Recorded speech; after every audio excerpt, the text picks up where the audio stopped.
If you're a mompreneur like me, you know that building a business while raising a family comes with a whole lot of mom guilt.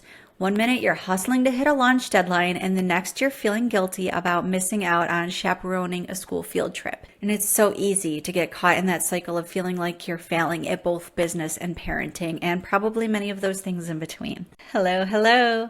I'm Heather Jones, and today we're talking about how you can make the shift from guilt-ridden to goal-driven. I will share 3 tips with you to make this happen, and to solidify it even more, I'll share a free resource at the end of this video that will help you stop that mom guilt on the spot. Before we rock, let me welcome you back to my channel. Today I want to share how I shushed the mom guilt myself and became what I honestly can say feels like unstoppable. And that's not to toot my own horn, that is that I come from a place now of empowerment instead of guilt. It feels amazing, and I want to share that with you. So these mindset shifts help me to define success on my own terms and silence my inner critic, and so that I could create that momentum without sacrificing family time. So the first step was taking a hard look at the inner critic in my own mind telling me I wasn't doing enough. I started challenging every limiting thought by asking, how is that thought serving me? What evidence do I actually have that it's true?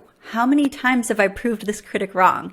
And this helped me to start replacing disempowering thoughts with more positive affirmation. Next, I had to get really clear on my personal definition of success. So society paints this unrealistic picture of being able to do it all and effortlessly.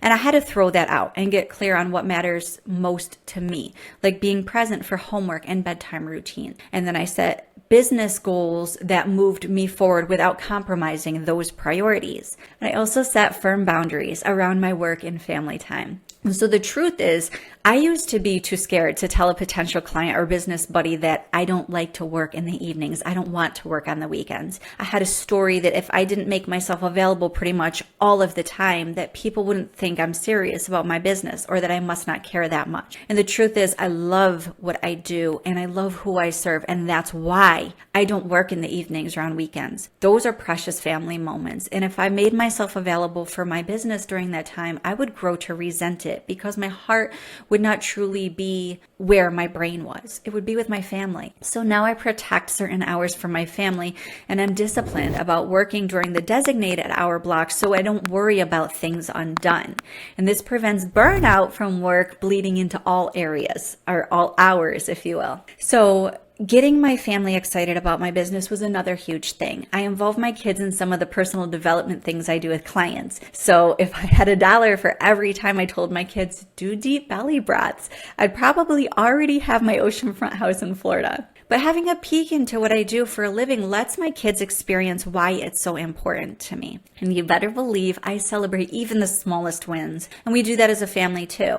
So during dinner, we take turns celebrating something that we did well that day. Acknowledging your achievements keeps that inner critic silenced, and it is a really great self-esteem builder. And so to bring it all together, here are those 3 action steps that you can take to harmonize your roles. So the first, set aside focused family time each week or each day, preferably free from work distraction. Second, include your children in your entrepreneurial journey in some way. And you can even do this with your partner if that serves your relationship. And third is to establish those boundaries. Establish boundaries between work and family and all those other things. With the right mindset shifts, we can build businesses that we love without drowning in that mom guilt. So what is one small step that you can take this week to transform that guilt into fuel for your goals? As I mentioned at the beginning, I've created a free resource for you to help stop that mom guilt on the spot, called 3 Steps to Stop the Mom Guilt on the Spot.